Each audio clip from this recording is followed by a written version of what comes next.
إلا الله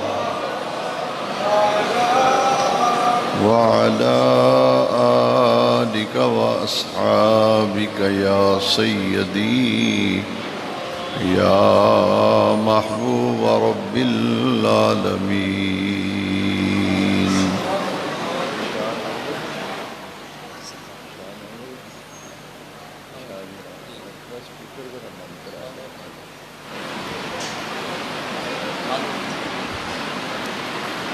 اللہ رب العزت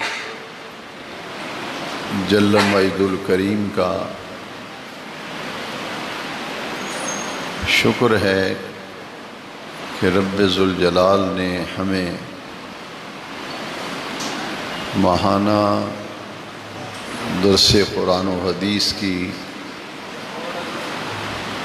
نشست میں حاضر ہونے کا شرف عطا فرمایا. 4-5 ماہ کے تعطل کے بعد آج سے پھر حلقہ ذکر درس قرآن و حدیث کے مبارک محفل میں ہمیں حاضری کا شرف سعادت حاصل ہو رہی ہے. آج کے درس قرآن و حدیث میں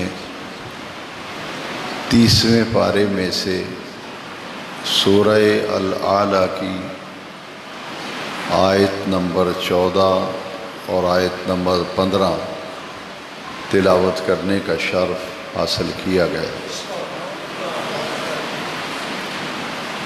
ہر انسان کی یہ خواہش ہوتی ہے کہ جس کام کو بھی میں ہاتھ ڈالوں مجھے کامیابی حاصل ہو، اور جس میدان میں بھی میں قدم رکھوں مجھے اس میدان میں ناکامی نہ ہو بلکہ کامیابی حاصل ہو. رب ذوالجلال نے قرآن مجید میں ایمان والوں کے لیے کامیابی حاصل کرنے کا ذریعہ اور کامیابی کی منزل تک پہنچنے کا وسیلہ رب ذوالجلال نے بیان فرمایا. لوگ صرف دنیا کی کامیابی چاہتے ہیں، آخرت کے حوالے سے ہر شخص غفلت کا شکار ہے. ہمارے ناقص ذہن اس دنیا کی زندگی کو کل سمجھ بیٹھتے ہیں اور اپنی ساری تگ و دو، اپنی ساری محنت سب کی سب دنیا کی زندگی بنانے میں آدمی صرف کرتا ہے، یہاں تک کہ اپنی اولاد کی کامیابی کے لیے، ان کے مستقبل کو سنوارنے کے لیے ہر شخص اپنے طور پر کوشش محنت کرتا ہے. لیکن ہماری کوشش، ہماری محنت صرف دنیا کی زندگی تک محدود ہے. اپنی اولاد کی تعلیم و تربیت ہو یا ان کے مستقبل کی فکر ہو تو انسان کی سوچ صرف دنیا کی زندگی پر محیط ہوتی ہے. اکثر و بیشتر بہت کم لوگ ہوتے ہیں جو دنیا کی زندگی کے ساتھ ساتھ اپنی بھی اور اپنی اولاد کے لیے بھی آخرت کی فکر کرتے ہیں. اور وہ لوگ تو بڑے ہی خوش نصیب ہوا کرتے ہیں جو دنیاوی مفاد پر آخرت کے مفاد کو ترجیح دیتے ہیں. دنیا کی زندگی کو وہ اتنی اہمیت نہیں دیتے جتنی اہمیت آخرت کو دیتے ہیں. 1,00,000 سے زائد نفوس قدسیہ تاج نبوت پہن کر تشریف لائے۔ ہر نبی، ہر رسول، ہر پیغمبر نے نوع انسانی کو یہ سبق دیا، یہ درس دیا، یہ تعلیم دی کہ یہ دنیا فانی ہے، اور اس فانی زندگی کے بعد جو زندگی عطا کی جائے گی وہ ہمیشہ رہنے والی زندگی ہے۔ اور یہ دنیا کی زندگی اللہ تبارک و تعالی نے محض اس لیے عطا کی ہے کہ اس دنیا کی زندگی میں رہ کر آدمی اس زندگی کو بہتر بنا لے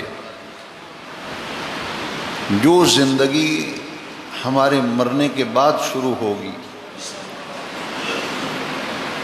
اور اس آخرت کی زندگی کو بہتر بنانے کے لیے اللہ تبارک و تعالی نے یہ ہمیں دنیا کی زندگی عطا فرمائی۔ اسلامی فلسفہ زندگی کو اگر غور سے دیکھا جائے تو یہ حقیقت کھل کر سامنے آ جاتی ہے کہ یہ دنیا کل نہیں ہے، بلکہ اصل ہمارے رہنے کی جگہ جو ہے وہ آخرت کا جہان ہے۔ ہماری دعاؤں میں بھی عمومی طور پر یہ دعا شامل ہے، ربنا آتنا فی الدنیا حسنہ وفی الآخرہ، اے ہمارے پروردگار ہمیں دنیا میں بھی حسنہ عطا فرما اور آخرت میں بھی ہمیں حسنہ عطا فرما۔ مومن کی یہ خوبی ہے کہ وہ اپنی دنیاوی زندگی کو بہتر بنانے کے ساتھ ساتھ زیادہ توجہ، زیادہ محنت اپنی آخرت کی زندگی کو بہتر بنانے اور سنوارنے پر خرچ کرتا ہے۔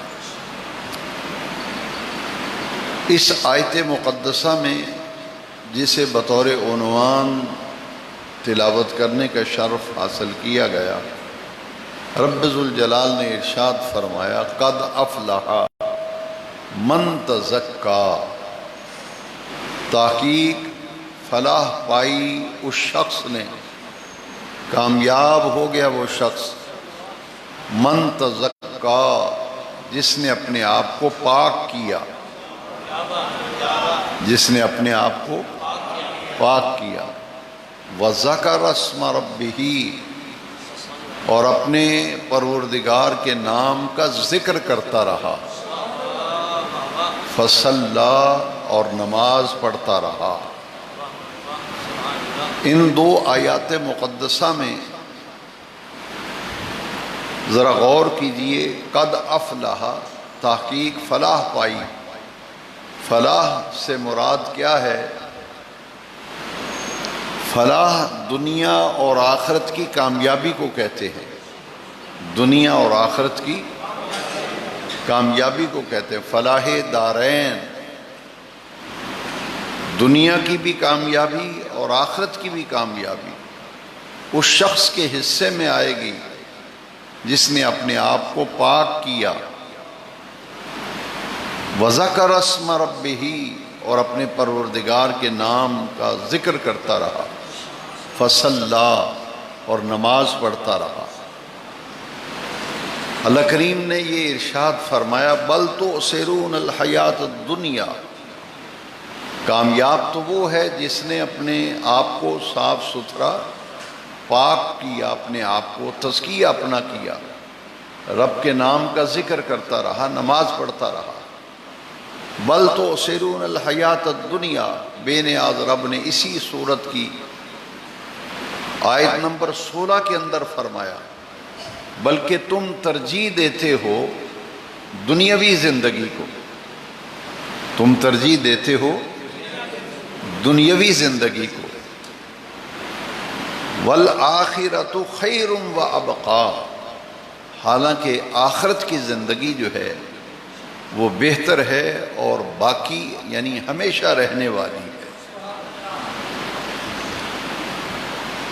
ان آیات مقدسہ میں ذرا غور کیجئے، 14 نمبر آیت 15 کا ترجمہ سنا. اب 16ویں آیت میں فرمایا بل تؤثرون الحیات الدنیا، تمہاری حالت یہ ہے، رب فرما رہا ہے کہ تم ترجیح دیتے ہو، بل تؤثرون الحیات الدنیا، تم ترجیح دیتے ہو دنیاوی زندگی کو.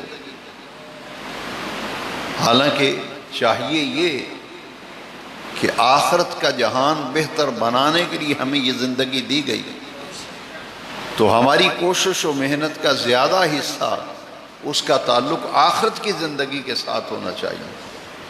لیکن بے نیاز رب فرماتا ہے تم تو دنیا کی زندگی کو ترجیح دیتے ہو آخرت پر.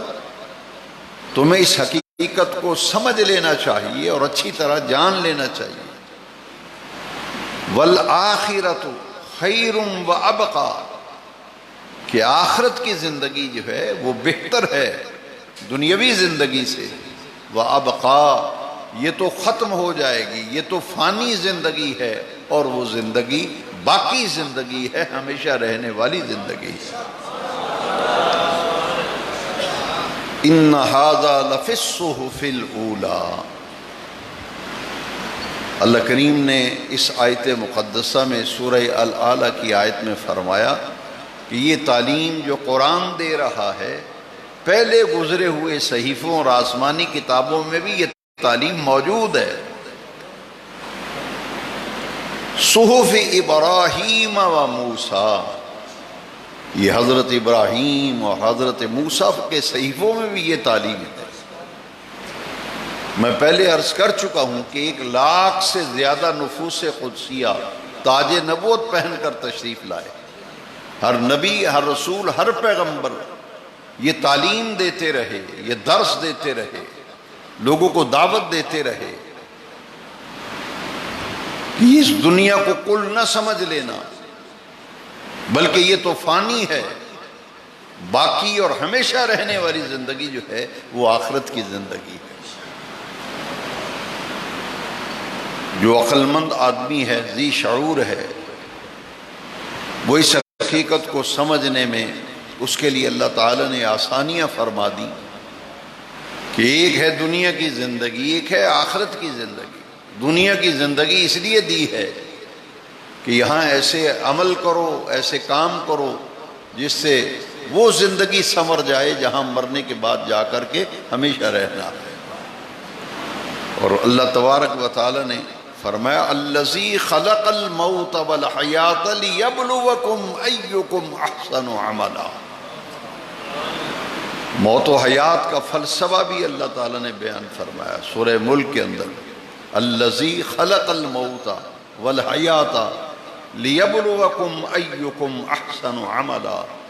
یہ پرکھ ہو جائے، زندگی اور موت اس لیے بنائی گئی، تخلیق کی گئی تاکہ پرکھ ہو جائے کہ تم میں سے کون ہے جس کے عمل اچھے ہیں. انبیاء کرام کی دعوت کا مرکزی نقطہ یہ تھا کہ دنیا بنانے کے ساتھ ساتھ اپنی آخرت بھی بناؤ، اور آخرت کو دنیا پر ترجیح دینا یہ اللہ تعالیٰ کا انعام خاص ہے. جو بندہ دنیاوی زندگی پر آخرت کی زندگی کو ترجیح دے. صحابہ کرام نے جب حضور سے پوچھا حج مبرور کے حوالے سے، کہ میرے آقا کریم نے فرمایا جس نے محبت سے ماں باپ کا چہرہ دیکھ لیا یا دونوں میں سے ایک کے چہرہ فقط محبت سے دیکھا، اس شخص کو اللہ تعالیٰ مبرور حج کا ثواب عطا فرماتا. فقط والدین کا چہرہ محبت سے تکنا، دیکھنا، حج مبرور کا ثواب. تو صحابہ کرام نے پوچھا کہ حضور مبرور حج کسے کہتے ہیں؟ یہ جواب ذرا غور سے سنیے کہ دنیاوی زندگی ہمارے سامنے ہے، آخرت کی زندگی ہماری سامنے ہے. تو ہمارا معیار کیا ہونا چاہیے؟ بحیثیت مسلمان، بحیثیت صاحب ایمان واپس لوٹے تو دنیا میں تیری رغبت کم ہو جائے اور آخرت میں تیری رغبت زیادہ ہو جائے. دنیا میں تیری رغبت کم ہو جائے اور آخرت میں تیری رغبت، لگن، آخرت کی فکر، تڑپ اور طلب وہ زیادہ ہو جائے، اور یہ کیفیت جب پیدا ہو جائے تو سمجھ لے تجھے مبرور حج نصیب ہوا ہے۔ لیکن ہم جب دیکھتے ہیں تو معاملہ اس کے الٹ ہے، ہماری سوچ کا معیار بدل گیا، زاویہ فکر ہمارا تبدیل ہو گیا۔ حالانکہ قرآن مجید میں فرمایا اللہ تبارک و تعالیٰ نے، یا ایھا الذین آمنوا قوا انفسکم واہلیکم نارا، اے ایمان والو خود بھی جہنم کی آگ سے بچو اور اپنے بیوی بچوں کو بھی جہنم کی آگ سے بچاؤ۔ یہ دنیاوی زندگی اور آخرت کی زندگی کا جب تقابل کیا جاتا ہے تو اس آیت کریمہ جو ہے یہ تو پکار کر کہہ رہی ہے، ایمان والو خود بھی جہنم کی آگ سے بچو اور اپنے بیوی بچوں کو بھی جہنم کی آگ سے بچاؤ۔ معلوم یہ ہوا کہ دنیاوی زندگی میں ایسے اعمال، ایسا راستہ، ایسا طریقہ اپناؤ کہ تم جہنم کی آگ سے خود بھی بچ جاؤ، تمہارے بیوی بچے بھی جہنم کی آگ سے بچ جائیں۔ یہاں دنیاوی زندگی کے دیے جانے اور آخرت کو بہتر بنانے کے حوالے سے اس آیت مقدسہ میں قرآن مجید کی واضح ہدایت اور رہنمائی جو ہے وہ ہمارے سامنے موجود ہے۔ ایک اور آیت مقدسہ ذرا اس میں غور کر لیجئے تاکہ قرآن مجید کی جن آیات کو آج ہم پڑھ رہے ہیں، جن کی تفسیر آج ہم پڑھ رہے ہیں، پورا مفہوم کھل کر کے ہمارے ذہن نشین ہو جائے۔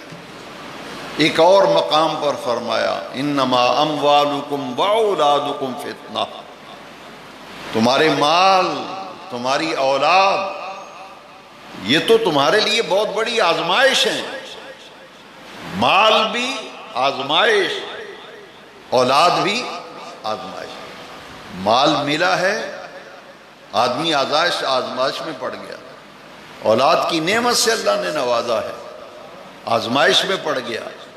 دیکھنا ہے کہ اس آزمائش میں کون کون پورا اترتا ہے۔ مال کو بھی آزمائش کہا گیا، اولاد کو بھی آزمائش کہا گیا۔ یہاں فتنہ سے مراد آزمائش۔ سیدنا ابراہیم خلیل اللہ علیہ السلام جس آزمائش میں ڈالے گئے تو ہر آزمائش میں پورا اتر کر کے دکھایا۔ قرآن مجید میں یہ تعلیم دی گئی کہ مال دے کر، اولاد کی نعمت دے کر اللہ تبارک و تعالیٰ تمہیں آزما رہا ہے، تمہاری آزمائش ہو رہی ہے۔ دیکھنا کون کون ہے جو اس آزمائش میں کامیاب ہوتا ہے اور پورا اتر کے دکھاتا ہے۔ اس آیت مقدسہ سے، بلکہ اب تک جو 5 آیات مقدسہ میں نے تلاوت کی ہیں ان میں سے ایک حقیقت کھل کر سامنے آ گئی۔ نتیجہ 5 آیات مقدسہ کا خلاصہ ہے وہ یہ ہے کہ ہر آدمی یہ چاہتا ہے کہ میرا بیٹا جو ہے اس کا بنگلہ ہو، اس کی کار ہو، اس کے پاس جائیداد ہو، یہ مجھ سے بھی آگے نکل جائے۔ وہ اولاد کو کامیاب کرنے کے لیے والدین کتنی محنت کرتے ہیں، کوشش کرتے ہیں۔ ہر آدمی اپنے وسائل کے مطابق کمی نہیں چھوڑتا اولاد کو کامیاب بنانے کے لیے، اس کا مستقبل روشن کرنے کے لیے۔ دین ہمیں یہ کہتا ہے کہ تم اپنے بچوں کی اچھی رہائش، اچھی جاب، کاروبار، بزنس کے لیے اتنی محنت کرتے ہو۔ کیا تم نے کبھی غور کیا کہ ایک بہت بڑی دینی ذمہ داری ہمارے اوپر آ رہی ہے؟ وہ یہ ہے کہ دنیاوی زندگی میں مستقبل بنانے کے ساتھ ساتھ اپنی آخرت کی زندگی کو بھی بہتر بناؤ۔ بچوں کا مستقبل، دنیاوی مستقبل روشن دیکھنا چاہتے ہو تو کیا یہ دیکھنا نہیں چاہتے کہ ان کی آخرت کا جہان بہتر ہو جائے؟ وہاں بھی وہ قوا انفسکم واہلیکم نارا، جیسے یہاں انہیں سرفراز دیکھنا چاہتے ہو تو آخرت میں سرفراز نہیں دیکھنا چاہو گے کہ تمہارا بیٹا جنت کی نعمتوں میں موجود ہو، جنت کی بہاروں میں موجود ہو۔ اس کی ایک جھلک میں آپ کو عرض کرنا چاہتا ہوں، ایک جھلک۔ ایک ہے بچے کا صرف مستقبل، میرا بچہ اتنا پڑھے، اتنا محنت کرے کہ جج بن جائے، یہ بہت بڑا آفیسر بن جائے، ایک منزل ہے نا، کوئی کہتا ہے میرا بیٹا ڈاکٹر بنے گا، انجینئر بنے گا، میٹرک کے بعد اسٹوڈنٹس خود بیان دیتے ہیں میں بڑا ہو کر کے ڈاکٹر بنوں گا، انجینئر بنوں گا، میں فلاں بنوں گا، میں پائلٹ بنوں گا، میں میجر بنوں گا، کرنل بنوں گا۔ یہ خواہشات ہیں نا، یہ خواہشات ہیں، اور یہ تمام دائرہ کار جو ہے یہ دنیاوی زندگی تک محدود ہے، لیکن دین اسلام نے ہمیں یہ تعلیم دی کہ یہ دنیا جو ہے اس کی تو کوئی حقیقت ہی نہیں، حقیقت ہے تو آخرت کے جہان کی ہے۔ یہ سارے سلسلے اللہ تبارک و تعالی نے تمہیں اس لیے دیے ہیں کہ ان سلسلوں کو اپنا کر اپنی آخرت اور اپنی قبر کو روشن کر لو۔ حافظ قرآن کے بارے میں آپ نے نہیں سنا حدیث میں؟ جس شخص نے اپنے بیٹے کو قرآن مجید حفظ کرایا، خود تو حافظ نہیں، خود تو حفظ نہیں کیا، نہ ماں نے نہ باپ نے، بیٹے کو حفظ کرایا، قرآن مجید کا حافظ ہے، قیامت کے دن اس کے ماں باپ کو نور کے تخت پہ بٹھا کر ان کے سروں پر نور کے تاج سجائے جائیں گے۔ یہ ہے بچے کا مستقبل۔ دنیاوی مستقبل کی فکر ہم کرتے ہیں تو ہم اپنے بچوں کی آخرت کے مستقبل، جو آخرت سے جس کا تعلق ہے، اس کی بھی تو فکر ہونی چاہیے۔ جیسے دنیا میں آپ چاہتے ہیں کہ میرا بیٹا اس کو کوئی نقصان نہ پہنچے، تو آخرت کے نقصان کی نہ اپنے حوالے سے ہمیں کوئی فکر ہے، نہ اپنی اولاد کے حوالے میں فکر ہے۔ ہم نے اس دنیا کو کل سمجھ لیا ہے، اس لیے اس دنیا میں ایسا دل لگا بیٹھے ہیں کہ آج ہماری مسجدوں کا کیا حال ہے، ہمارے جمعوں کے اجتماعات کا کیا حال ہے، دین سے رغبت کی کیا کیفیت ہے۔ یہ سارے حالات و واقعات ہمیں جھنجھوڑ رہے ہیں کہ اے بندہ مومن، اے بندہ مسلمان، کیا تو بھول گیا کہ اللہ تیرا رب ہے، تیرا خالق ہے، مالک ہے، اور اس کے پیارے محبوب کریم کا تو نے کلمہ پڑھا ہے، ان کا کلمہ پڑھ کر تو دین اسلام میں داخل ہو چکا ہے، اب تو مسلمان ہے، مومن ہے، اب تمہیں فکر نہیں کہ اسلام اور ایمان اس کا تقاضا کیا ہے، ہماری دینی ذمہ داریاں کیا ہیں، ہمیں دین کیا سکھاتا ہے، دین ہم سے کیا تقاضا کرتا ہے، دین ہم سے کیا چاہتا ہے۔ ہم اس بات کی فکر ہی نہیں رکھتے۔ آج کے درس قرآن و حدیث میں ہم اس حقیقت کو سمجھنے کی، میں اور آپ قرآن و حدیث کی روشنی میں کوشش کر رہے ہیں کہ یہ دنیا کی زندگی کل سمجھنا نادانی ہے، اور آخرت کی زندگی کو کل سمجھنا یہ عقل مندی ہے۔ بل تؤثرون الحیات الدنیا، میں نہیں کہتا، میرا رب فرما رہا ہے، او لوگو بل تؤثرون الحیات الدنیا، تم دنیاوی زندگی کو ترجیح دیتے ہو آخرت پر، والآخرۃ خیر وابقا، حالانکہ حقیقت حال یہ ہے کہ آخرت کی زندگی سب سے بہتر ہے، اور وہ زندگی باقی ہے، ہمیشہ رہنے والی زندگی۔ لہذا اس کے لیے رب ذوالجلال نے ہمیں تعلیم دی، قرآن تعلیم دے رہا ہے۔ اللہ تبارک و تعالیٰ کا یہ آخری پیغام ہے قرآن مجید، یہ آخری کتاب ہے، اس کے بعد قیامت تک کوئی آسمانی کتاب نہیں آئے گی۔ جیسے نبوت کا دروازہ حضور پہ بند ہو گیا، آپ خاتم النبیین ہیں، آپ کے بعد قیامت تک کوئی نبی اور رسول پیدا نہیں ہوگا، اسی طرح قیامت تک قرآن کتاب ہدایت ہے۔ اس کتاب کے بعد ولا کتاب بعدی، فرمایا میری کتاب قرآن کے بعد پھر قیامت تک کوئی اور کتاب نہیں آئے گی۔ یہ ہدایت کا سرچشمہ، ہدایت کا منبع وہ تو قرآن مجید ہے، اور قرآن ہمیں ہدایت دے رہا ہے۔ اے حضور کا کلمہ پڑھنے والو، اے مسلمان کہلانے والو، اے ایمان کا دعویٰ کرنے والو، سنو اور سمجھو کہ قرآن کیا کہہ رہا ہے۔ قد افلح من تزکا، فلاح اس کے حصے میں آئے گی جس نے اپنے آپ کو پاک کیا، جس نے اپنے آپ کو قد افلح من تزکا، کس چیز سے پاک کیا؟ کفر سے اپنے آپ کو پاک کیا۔ کفر، شرک، فسق و فجور، معصیت، اللہ کی نافرمانی، اللہ کی حکم عدولی، جس نے ان سارے رذائل سے اپنے آپ کو پاک کیا، اپنا تزکیہ کیا۔ اور تزکیے کا ایک مفہوم مفسرین کرام نے یہ بیان فرمایا کہ کسان کھیتوں کے اندر جو گوڈی کرتا ہے، گوڈی کا عمل، اسے بھی تزکیہ سے تعبیر کیا گیا۔ کسان کا یہ مطلوب و مقصود نہیں وہ جڑی بوٹیاں از خود کھیت میں فصل میں اگاتی ہیں، ان کو وہ اکھاڑ اکھاڑ کر کے پھینکتا چلا جاتا ہے۔ ہمارے ذہن میں، ہمارے ضمیر میں، ہمارے تخیلات میں، ہمارے تصورات میں، ہماری سوچوں میں، ہماری فکر میں ایسے جو از خود فاسد خیالات جنم لیتے ہیں، ان کو اٹھا کر، نکال کر، پھینک کر اپنے ذہن کو، اپنی سوچ کو، اپنے فکر کو، اپنے خیالات کو اور اپنی ان تمام آلائشوں سے اپنے آپ کو جو شخص پاک کر لیتا ہے اور پھر اپنے رب کے نام کا ذکر کرتا رہتا ہے، فصلا، اور نماز پڑھتا رہتا ہے، قرآن کہتا ہے وہ شخص کامیاب ہو گیا، وہ کامیاب ہو گیا۔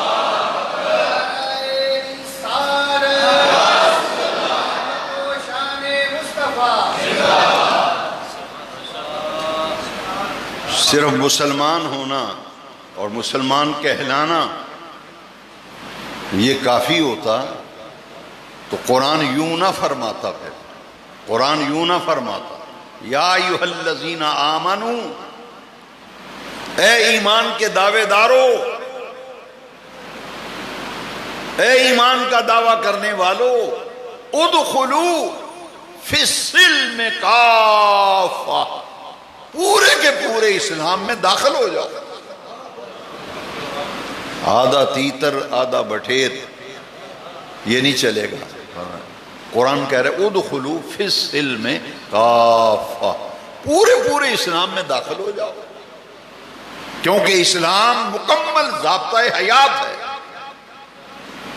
اسلام دین ہے۔ ان الدین عند اللہ الاسلام، یہ نظام حیات ہے، یہ دستور زندگی ہے۔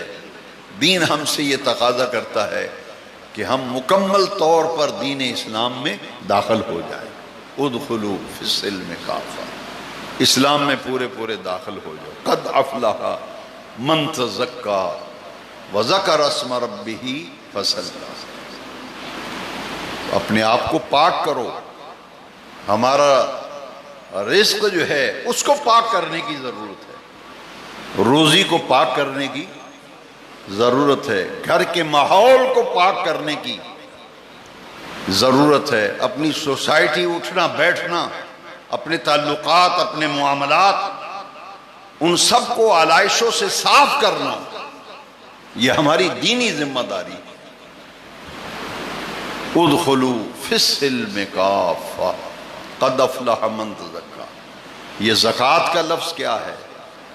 یہ زکا یزکی سے مشتق ہے، اور لفظ زکوٰۃ سے ہی ہے تزکیہ۔ قد افلح من تزکا، یہ تزکا کا لفظ زکوٰۃ سے نکلا ہے۔ تزکا کا معنی جس نے اپنے آپ کو پاک کیا۔ تو زکوٰۃ ایک ایسا عمل ہے کہ اپنے مال کا 40واں حصہ جب نکال کر غربا، مساکین، یتامى، نادار، مفلس، کلاش، ان لوگوں تک بندہ جب مال بھیجتا ہے، زکوٰۃ نکالتا ہے، تو اس سے اس کا رزق پاک ہوتا ہے، روزی پاک ہوتی ہے، اس کا مال پاک ہوتا ہے۔ روزی بھی پاکیزہ، حلال روزی، حلال و حرام، دین یہ تعلیم دیتا ہے. قد افلح من تزکا، اس نے اپنے آپ کو پاک کیا جس نے اپنی روزی کو بھی پاک کر لیا، حلال اور حرام کی تمیز رکھی، جائز اور ناجائز کا فرق رکھا.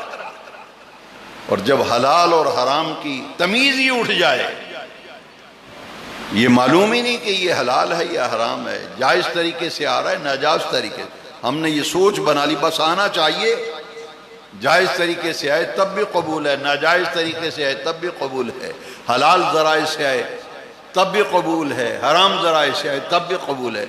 دین کی یہ تعلیم ہے کہ ایک بندہ مومن، ایمان کا دعوے دار، اپنے آپ کو مومن کہلانے والا، ایمان کا دعویٰ کرنے والا، اس کا تقاضا یہ ہے کہ وہ اب ذمہ داری آ گئی کہ اب وہ حلال و حرام کی بھی پہچان کرے، جائز اور ناجائز کی بھی پرواز کرے. حضرت معاذ بن جبل رضی اللہ تعالیٰ عنہ حضور کے وہ صحابی ہیں، حضور نے بعض صحابہ کرام کی بعض معاملات میں جو مدح ہے حضور نے خود بیان فرمائی. جیسا کہ حضرت عثمان غنی ذی النورین رضی اللہ، جن کا یوم شہادت کل گزرا ہے ذی الحجہ کی 18 تاریخ، ان کے بارے میں حضور نے فرمایا سب سے زیادہ شرم و حیا کا مالک میری امت میں عثمان غنی ذی النورین ہے، سب سے زیادہ رحیم اور شفیق میری امت میں ابو بکر صدیق ہے.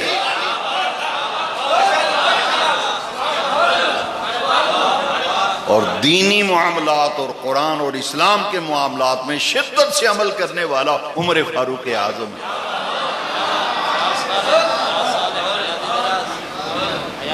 فرمایا عبادت گزاریوں میں، اطاعت شعاریوں میں، سحر خیزیوں میں مولا علی حیدر کرار کو چن کر ممتاز کر دیا. اسی طرح حضرت معاذ بن جبل کے بارے میں حضور نے فرمایا میرے تمام صحابہ میں سے، حضرت معاذ کے بارے میں حضور فرماتے ہیں میرے تمام صحابہ میں سب سے زیادہ حلال اور حرام کا جاننے والا، اعلم بالحلال والحرام، کون سی چیز حلال ہے کون سی حرام ہے، سب سے زیادہ علم حضور نے فرمایا معاذ بن جبل کے پاس ہے، سب سے زیادہ ان کے پاس ہے. یہ حلال اور حرام کی تمیز، جائز اور ناجائز کا فرق. ہم ان لوگوں کی باتیں کرتے ہیں جن کو اتنا اللہ نے مقام دیا. میں نے عرض کیا نا، قرآن پڑھ کے سنا رہا ہوں، بل تؤثرون الحیات الدنیا، وہ لوگوں تم دنیا کو ترجیح دیتے ہو آخرت پر، تمہیں پتہ نہیں والآخرۃ خیر وابقا، آخرت کا جہان بہتر ہے اور ہمیشہ رہنے والا ہے. جن لوگوں نے دین سمجھا، جن کی عقل میں یہ بات آئی، ان کا مقام کیا ہے.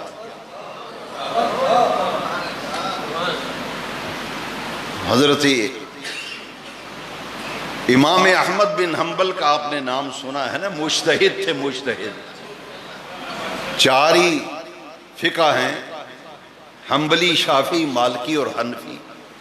ہم الحمدللہ حنفی ہیں. امام اعظم ابو حنیفہ نعمان بن ثابت رحمت اللہ تعالی علیہ کے ہم مقلد ہیں. امام احمد بن حنبل بڑے بلند پایا مجتہد تھے، ان کے پیروکار حنبلی فقہ کے پیروکار بہت ہی اللہ کے مقرب و محبوب تھے. سیدنا امام احمد بن حنبل آپ اپنی مسند پہ تشریف فرما ہے. ایک پردہ نشین عورت آئی، اس نے مسئلہ پوچھا. اس نے کہا حضرت میں ایک مسئلہ پوچھنے آئی ہوں، میرے گھر کے سامنے ایک میدان ہے، وہاں رات کو ایک قافلہ جو ہے اس نے قیام کیا تھا، قافلہ ٹھہرا تھا. تو پرانے زمانے میں قافلے راتوں کو چلتے تھے.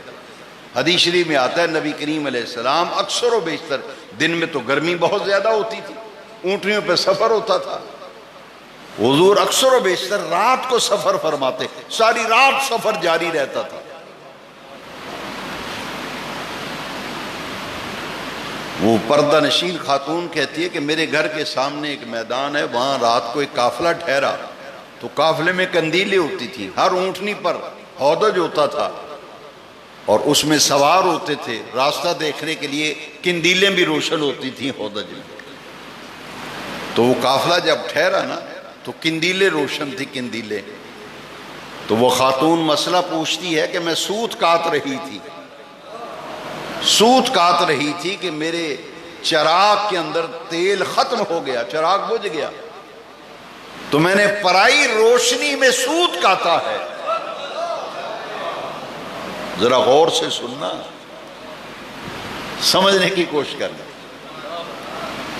گوانڈیوں کا بلب جل رہا ہے، کوئی آدمی اس کی روشنی میں کام کرے تو پوچھنے کی ضرورت ہے مسئلے کی، مگر دیکھیے وہ آ کے پوچھ رہی ہے، وہ کون سی سوچ تھی؟ یہی تو آج میں آپ سے کہنا چاہتا ہوں، یہی بات آج ہم سمجھنا چاہتے ہیں دین۔ آخر کیا وجہ تھی کہ اس خاتون کو مجبور کیا اس کی سوچ نے، فکر نے؟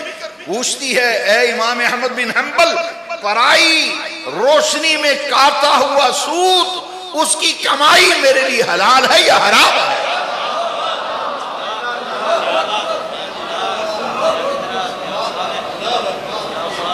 امام احمد بن حنبل ان کا کام تھا مسئلے کا جواب دے دیتے، بات ختم، مسئلے کا جواب دے دیتے، کہتے جاؤ بی بی یہ جواب ہے، یہ نہیں کہا۔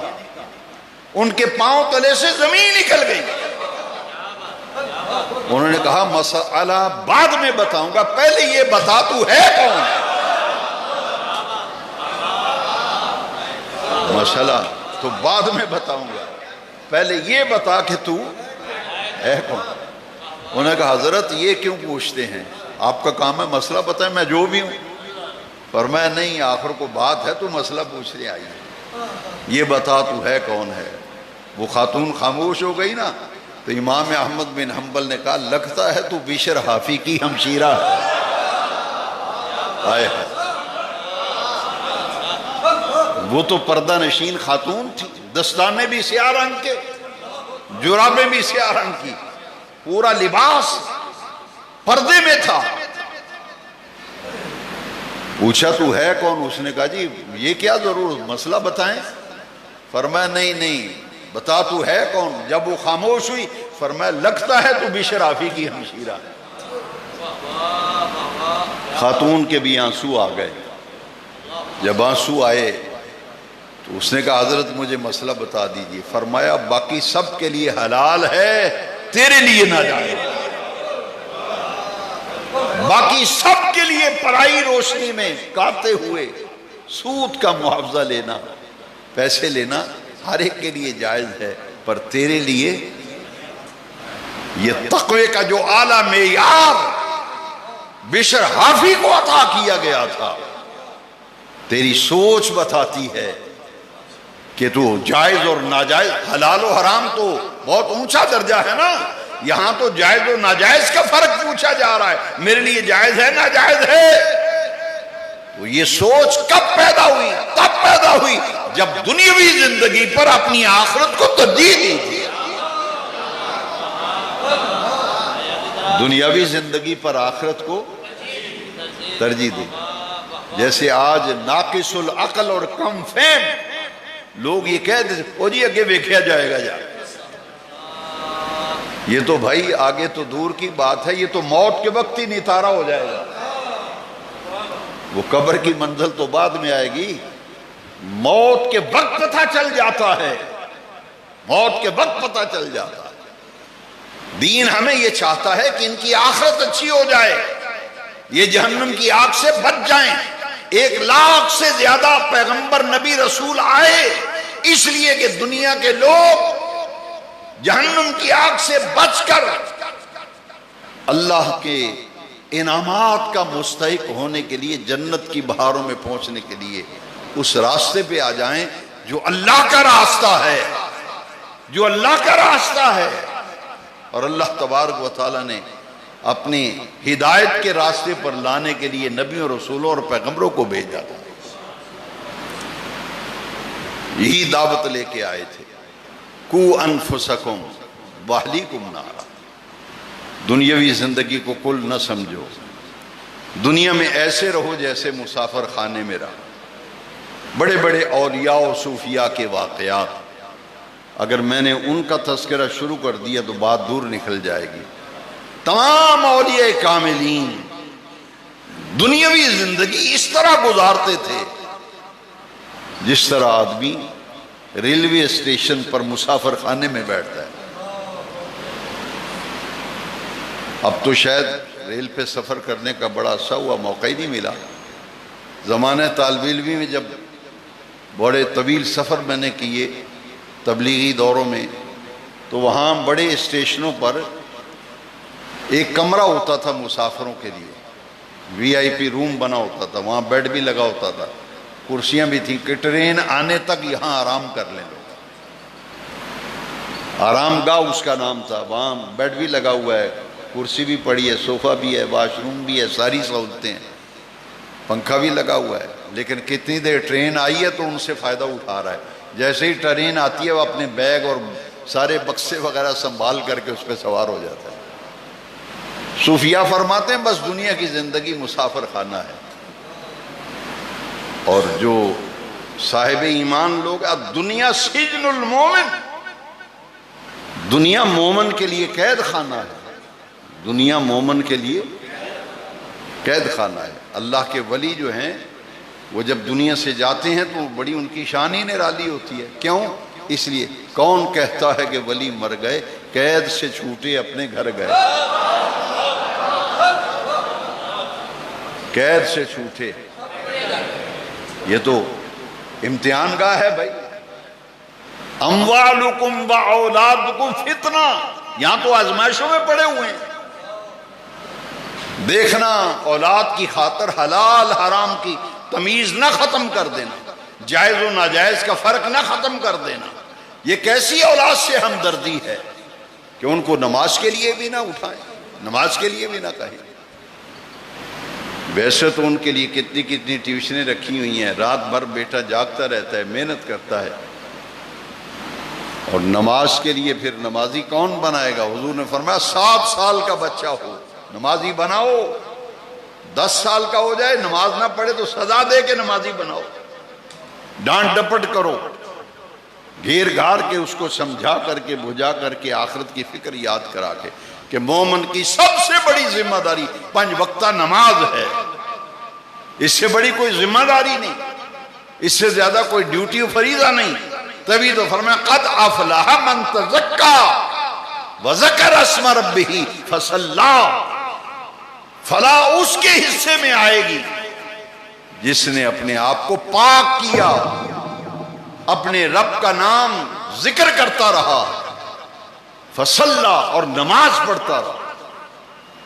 تعلق بندگی، یہاں نماز پڑھتا رہا سے مراد کیا ہے؟ تعلق بندگی جو ہے وہ قائم رہے۔ بندہ ہے تو بندہ بن کے رہے، اور بندہ وہ جو بندگی کرے، بندہ وہ جو زندگی آمد پر آئے بندگی، زندگی بے بندگی شرمندگی۔ اور جو بندہ اللہ کی بندگی نہیں کرتا، جو بندہ اللہ کی بندگی نہیں کرتا، وہ مقام بندگی سے گر جاتا، وہ مقام بندگی سے گر جاتا ہے۔ مقام بندگی ہمارے ذہن پر غالب رہے، اور دین کا جو تقاضا ہے ہر وقت ہمارے قلب و جگر پر سوار رہے کہ مومن بن کے زندگی گزارو، مسلمان بن کے زندگی گزارو، کیا جانے کب موت کا وقت آ جائے۔ اس دنیا کی زندگی کو کل نہ سمجھنا، اپنے گرد و پیش پہ نظر دوڑائیں، یار احباب دوست یاروں کو دیکھیں، رشتہ داروں کو دیکھیں۔ کتنے بڑے بڑے نامی گرامی لوگ دنیا سے چلے گئے، رشتہ داروں پہ نظر ڈالیں، داد کے نانکوں میں دیکھیں کتنے لوگ چلے گئے، یاروں سجنوں میں دیکھیں کتنے چلے گئے۔ تو اپنے آپ سے میں بھی سوال کروں، آپ بھی کریں، کیا ہمارے سب سجن یار بیلی جو چلے گئے تو ہم نے یہاں ہمیشہ رہنے؟ کیا ہم ہمیشہ رہیں گے؟ نہیں، بس یہی دین کی تعلیم ہے۔ اس کے لیے 1 لاکھ نبی رسول و پیغمبر آئے، اور دین کا کام کرنے والوں نے ساری زندگیاں اسی کام میں کھپا دی۔ کہ دنیا بنانے کے ساتھ ساتھ اپنی آخرت کی بھی فکر کرو. دنیا بنانے کے ساتھ ساتھ آخرت بھی فکر کرو. بل تؤثرون الحیات الدنیا والآخرۃ خیر وابقی. دنیاوی زندگی کو ترجیح نہ دو آخرت پر، بلکہ مومن کی شان یہ ہے کہ وہ دنیاوی زندگی پر آخرت کو ترجیح دے. اس کی ایک صورت میں عرض کرتا ہوں، نماز کا وقت ہے. نماز کا کوئی دنیاوی مصروفیت ہے تو ہماری نماز میں وہ تو حائل نہیں ہونی چاہیے. دنیا کی کوئی مصروفیت وہ ہماری نماز میں رکاوٹ بنے، نماز کی فکر ہم نہ کریں، تو اس کا مطلب یہ ہوگا کہ ہم نے دنیا کی زندگی کو آخرت کی زندگی پر ترجیح دی. ایمان سے بتائیں، جس آدمی کو رفع حاجت ہو جائے، پیشاب آ جائے، کتنی شدت سے اس کا، تو وہ سب کام چھوڑ کے دوڑتا ہے. دوڑتا ہی یا نہیں دوڑتا؟ اور آج حالت یہ ہے کہ بیگم کا فون آئے تو سب کام چھوڑ کے گھر کو بھاگ رہا ہے. بھائی اس وقت ہم نہیں سوچتے، بھائی اس وقت ہم نہیں سوچتے. ہم کہتے وہ جی ٹائم ہی نہیں ملتا، جی مصروفیت ہی بڑی. جب ہر کام کے لیے آپ وقت نکالتے ہیں تو میں بھی اپنے آپ سے سوال کروں، آپ بھی، کیا نماز کے لیے ہمیں وقت نہیں نکالنا چاہیے؟ اور تھوڑی سی فکر کریں، رات بھر جس کی فلائٹ ہو نا سحری کے وقت، وہ رات بھر سوتا ہی نہیں، اس کو نیند ہی نہیں آتی. اور جس کی فلائٹ نہیں ہے، جس نے جانا ہی نہیں، وہ خراٹے مارتا ساری رات میں سوتا ہے. اور جس نے پتہ ہے کہ میں نے رات 1 بجے گھر سے نکلنا ہے، 3 بجے ایئرپورٹ پہنچنا ہے، وہ بار بار اس کی آنکھ کھلتی ہے، گھڑی کو دیکھتا ہے.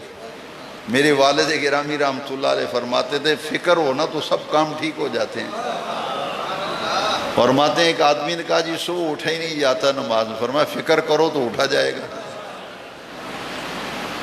منڈی میں مال لینے جانا تو لوگ نہیں اٹھتے، بتاؤ. اب تو مسجد کمیٹی کو بھی کہو جی نماز دا ذرا ٹائم پہلے کرو، اسا منڈی جانا ہوتا ہے. اسا منڈی جانا ہو تو نیند نہیں آتی. تو نماز کے لیے ہم کہتے جی آنکھ ہی نہیں کھولتی. بھائی اس لیے ہمیں فکر کرنی چاہیے.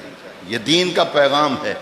اور یقین جانیے، آپ یہ کہیں گے کہ بار بار یہ باتیں ہوتی ہیں تو یہ تو دستک ہے، یہ تو دستک ہے، کبھی تو دروازہ کھولے گا. وہ ایک دفعہ آدمی دروازہ کھٹکھٹاتا ہے، نہیں کھلتا، پھر کھٹکھٹاتا، جب کھل جائے تو پھر کوئی دستک دیتا ہے؟ پھر کوئی دستک نہیں دے. یہ دستک ہے ذہن و ضمیر پر.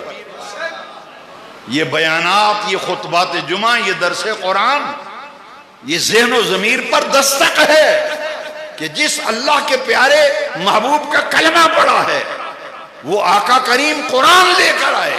اور قرآن کو سمجھو، سیکھو، جو پڑھو سیکھو اسے آگے پھیلاؤ تاکہ یہ دین کی روشنی گھر گھر پہنچے. دین کی روشنی گھر گھر پہنچے. گھروں کے گھر بے نماز ہیں، پتہ ہی نہیں اذان ہوئی ہے نہیں ہوئی. تو یہ کام کون کرے گا؟ یہ آپ کی اور میری ڈیوٹی ہے. جی لوگ نماز نہیں پڑھتے تو کیا کریں جی؟ پھر قرآن نے بھی کہا ہے نا اسی صورت کے اندر، ذرا پیچھے چلے جائیں نا، فَذَكِّرْ فَإِنَّ الذِّكْرَ تَنفَعُ الْمُؤْمِنِينَ. رب فرما رہا ہے، بھائی رب فرما رہا ہے بار بار انہیں یاد دلاؤ، بار بار یاد دلاؤ، بار بار یاد دلاؤ، کیونکہ آپ کا بار بار یاد کرانا ایمان والوں کو فائدہ دے گا. بار بار یاد دلانا ایمان والوں کو. یہ ایک سبق ہے جو ہم سب بھول گئے. اسے یاد کرنا، اسے سکھانا، اسے پڑھانا، یہ ہماری دینی ذمہ داری ہے. اور یہاں صلاح کا ایک معنی قاضی ثناء اللہ پانی پتی رحمۃ اللہ علیہ انہوں نے فرمایا یہاں دعا بھی مراد ہے، نماز بھی مراد ہے، اور دعا بھی، کہ اپنے رب سے اتنی لو لگاؤ، اتنی لو لگاؤ کہ ذرا سا معاملہ ہوا جولی پھیلاؤ اور اپنے پروردگار سے مانگو. یہاں دعا، اپنے رب سے دعا کرو. حضور مسجد نبوی میں تشریف فرما تھے. ایک شخص نماز پڑھ کے سلام پھیرتا ہے تو سلام پھیرتے ہی کہتا ہے رب اغفر لی وارحمنی. اس نے دعا مانگی تو حضور نے فرمایا اجلت ایھا المصلی، وہ نماز پڑھنے والے تو نے بڑی جلد بازی سے کام لیا ہے۔ پھر تھوڑی دیر بعد ایک اور شخص آیا، اس نے نماز پڑھی، اللہ کی حمد کی، نبی پاک صلی اللہ علیہ وسلم پر درود شریف پڑھا، پہلے اللہ کی حمد پھر حضور پر درود شریف پڑھا۔ اب حضور نے اسے فرمایا اب مانگ اپنے رب سے، جو مانگے گا تیرا رب تجھے عطا کرے گا۔ حضور نے دعا کے آداب سکھائے کہ پہلے اللہ کی حمد کرو، پھر اللہ کے پیارے محبوب کریم صلی اللہ علیہ وسلم پر درود شریف پڑھو، پھر اپنے رب سے مانگو۔ یہ ہیں دعا کے آداب۔ حضرات، دین کی چھوٹی چھوٹی باتیں سیکھنی چاہیے، عمل کرنا چاہیے۔ قد افلح من تزکا وذکر اسم ربہ فصلی، اس پر آج گفتگو کی گئی۔ اور ایک آخر میں دعا میں آپ سے عرض کرنا چاہتا ہوں، چونکہ یہاں صلی کا معنی قاضی ثناء اللہ پانی پتی نے فرمایا کہ یہاں دعا بھی مراد ہے، نماز بھی اور دعا بھی مراد ہے۔ نماز کے اندر قرآنی دعا تو سبھی پڑھتے ہیں، رب اجعلنی مقیم الصلاۃ ومن ذریتی ربنا وتقبل دعا، ربنا اغفر لی ولوالدی وللمؤمنین یوم یقوم الساعۃ۔ حضرت سیدنا ابوبکر صدیق رضی اللہ عنہ کو حضور نے ایک دعا تعلیم فرمائی۔ حضور نے فرمایا ابو بکر، نماز کے اندر درود شریف کے بعد جو دعا پڑھی جاتی، فرمایا ابو بکر یہ دعا بھی پڑھا کر، یہ دعا بھی پڑھا کر نماز میں، اللہم انی ظلمت نفسی ظلما کثیرا فلا یغفر الذنوب الا انت فاغفر لی مغفرۃ من عندک وارحمنی انک انت الغفور الرحیم۔ تو کبھی کبھی یہ دعا بھی یاد کر لیں، نماز کے اندر اسے پڑھیں۔ یہ وہ دعا ہے جو ڈائریکٹ براہ راست نماز میں پڑھنے کے لیے حضور نے ابوبکر صدیق کو تعلیم فرمائی۔ اپنی نمازوں سے فائدہ اٹھانے کے لیے، اپنی نمازوں کو نفع بخش بنانے کے لیے نماز کے اندر 2-3 کام بڑے ضروری ہیں جو آخر میں عرض کرنا چاہتا ہوں۔ ہماری نمازوں میں رکوع و سجود اور رکوع سے اٹھنے کے بعد بڑی تیزی اور جلدی سے ہماری نمازیں چلتی ہیں، جس سے یہ تمام ارکان، ان کے اندر تعدیل ارکان کا جو معاملہ ہے وہ ختم ہو جاتا ہے۔ حالانکہ نماز کے اندر تعدیل ارکان بڑا ضروری ہے، یعنی ہر رکن کو بڑے سکون اور وقار سے نماز کے اندر ادا کرنا ہے۔ رکوع اتنی جلدی لوگ کرتے ہیں، رکوع سے کھڑے ہو کر فوراً سجدے میں چلے جاتے ہیں۔ نبی کریم رؤوف الرحیم صلی اللہ علیہ وسلم نے ہمیں مقدار بتا دی، رکوع کے اندر کم از کم 3 مرتبہ سبحان ربی العظیم، سبحان ربی العظیم، سبحان ربی العظیم۔ یہ کم سے کم نصاب ہے رکوع کا۔ اور باجماعت نماز پڑھتے ہوئے پھر تعداد کوئی نہیں، جب تک امام سجدے سے سر نہیں اٹھاتے پڑھتے رہیں سبحان ربی الاعلیٰ، سبحان ربی الاعلیٰ۔ رکوع و سجود میں کم سے کم مقدار 3 دفعہ ہے، سجدے میں بھی 3 دفعہ سبحان ربی الاعلیٰ، سبحان ربی، اور اسے پورے وقار کے ساتھ پھر دونوں سجدوں کے درمیان پورے وقار سے کچھ دیر بیٹھنا۔ اور کتنی دیر بیٹھنا؟ حضور کی ایک دعا ہے جو 2 سجدوں میں نبی کریم علیہ السلام پڑھا کرتے تھے، دونوں سجدوں کے درمیان حضور وہ پڑھا کرتے تھے، رب اغفر لی وارحمنی واہدنی وارزقنی وعافنی۔ یہ ہمیں پڑھنا چاہیے۔ اور رکوع سے اٹھ کر جو لوگ جلدی سجدے میں چلے جاتے ہیں، تعدیل ارکان کے لیے ایک آسان روحانی نسخہ ہے، وہ یہ ہے ربنا لک الحمد۔ امام کے پیچھے ہم پڑھتے ہیں تو ہمیں پڑھنا چاہیے ربنا لک الحمد حمدا کثیرا طیبا مبارکا فی۔ کم از کم یہ ضرور اضافہ کریں، اور دونوں سجدوں کے درمیان یہ دعا پڑھا کرے رب اغفر لی وارحمنی واہدنی وارزقنی وعافنی۔ قیام میں اپنی نظر جو ہے وہ سجدے کی جگہ پہ رکھا کرے، اور سجدہ کرتے ہوئے نظر اپنے ناک پہ رکھیں، اور رکوع کے اندر ہماری نظریں پاؤں کی پشت پر ہونی چاہیے۔ اور 8 ہڈیوں پہ سجدہ ہے۔ بعض فقہا نے ناک اور پیشانی کو ایک ہڈی تصور کیا، اس اعتبار سے ان کی 6 ہڈیاں بنتی ہیں۔ اگر ان ہڈیوں پہ مکمل طور پہ زمین کے ساتھ نہ ٹکے تو سجدہ ہوتا ہی نہیں سرے سے. پیشانی اس کو زمین کی سختی محسوس ہو، ناک کو زمین کی سختی محسوس ہو، دونوں ہاتھ، دونوں گھٹنے، دونوں پاؤں کی انگلیاں، اور ان میں سے دو انگلیاں کم از کم زمین کے ساتھ لگیں اور ان کی سختی بھی محسوس ہو. اطمینان سے نماز ادا کرنا، سکون سے ادا کرنا. اور جب نماز مکمل ہو جائے تو نماز کے بعد ایک مختصر نصاب ہے جسے اپنے اوپر لازم کر لیں، اپنے اوپر ہم سب لازم کر لیں کہ ہر فرض نماز کے بعد مساجد میں جو کلمہ طیبہ کا ذکر ہوتا ہے، حضور نے فرمایا لِكُلِّ شَيْءٍ سِقَالَةٌ وَسِقَالَةُ الْقَلْبِ لَا إِلَٰهَ إِلَّا اللَّهُ. فرمایا ہر چیز کو جب زنگ لگ جائے تو اس کی کوئی نہ کوئی پالش ہے، جب دل زنگ آلود ہو جائیں تو یہ کلمہ طیبہ کے ذکر سے دل کا زنگ دور ہوتا ہے.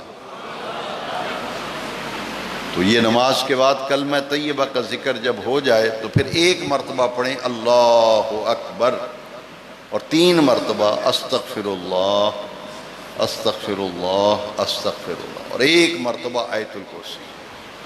یہ مختصر نصاب ہے. اور حدیث شریف میں ایک دعا آتی ہے جو حضور اکثر فرضوں کے بعد حضور ایک ہی دعا مانگا کرتے تھے 100 روپے.